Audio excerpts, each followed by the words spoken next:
Okay, let's unpack this. You shared a stack of sources detailing Article 15 of the revised Penal Code, specifically focusing on these alternative circumstances. Right.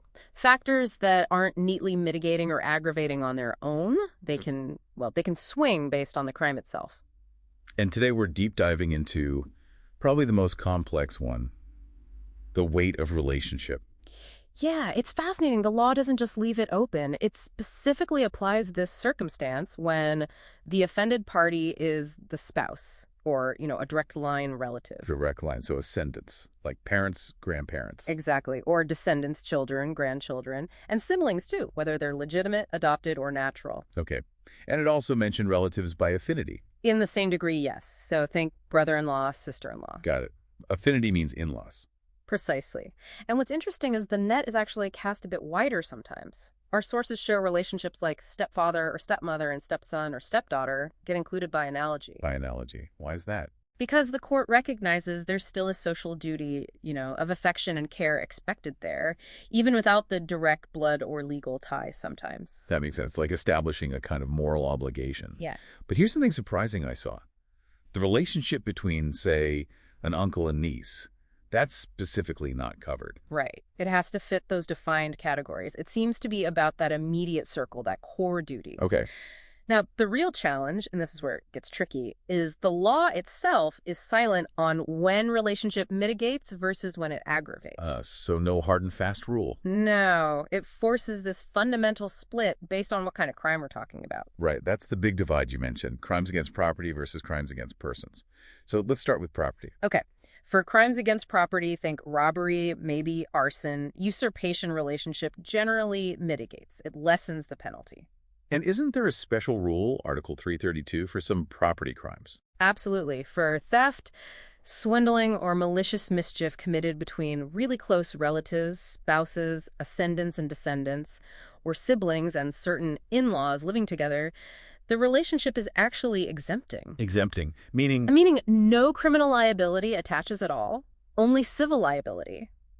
The idea is, to keep the criminal justice system out of what might be seen as internal family disputes over property. So the relationship softens the blow or even removes the criminal aspect entirely in those specific cases. Exactly. But then you flip the coin. To crimes against persons. And here, the opposite is usually true. Almost always. Relationship tends to be aggravating here. Why the shift? Because now you've violated that very duty of care the law expects within a family.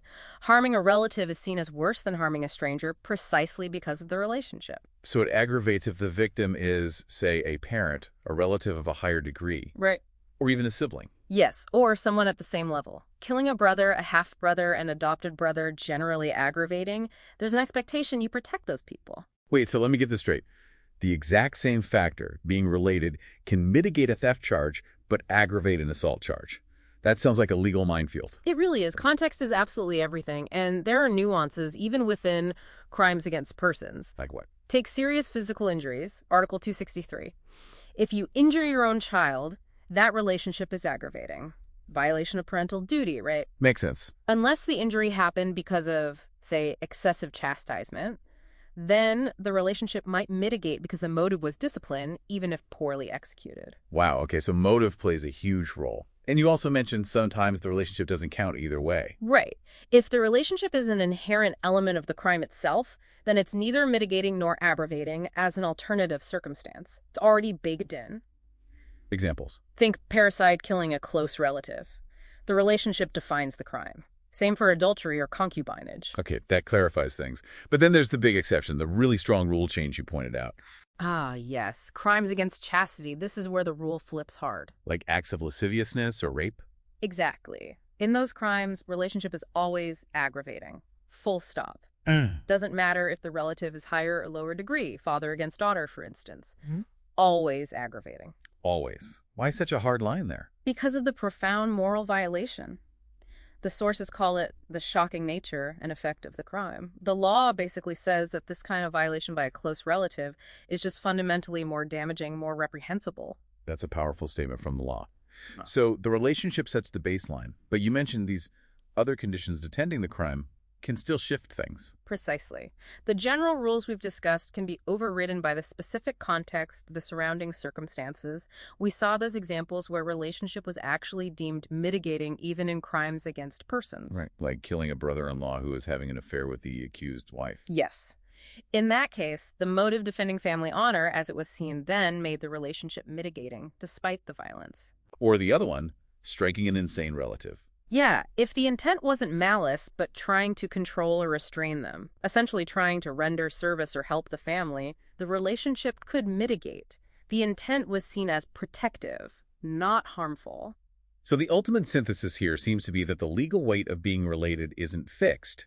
It depends entirely on the nature of the crime, its effects, and critically, those other conditions often boiling down to the perceived moral intent behind the act. That's a great way to put it. Does the act align with the duty of care expected in that relationship, or does it violently betray it? The answer dictates whether it mitigates or aggravates. And if we connect this to the bigger picture for you listening, the legal code isn't just looking at the outcome, it's demanding this really specific, nuanced evaluation of the blood tie, yes, but also everything happening around the crime. Absolutely. Morality, intent, context, they all dramatically influence how the law views that relationship. It really shows you, doesn't it?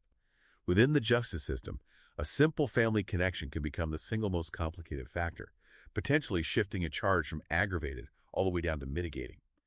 Makes you think about how law tries to grapple with the complexities of human relationships,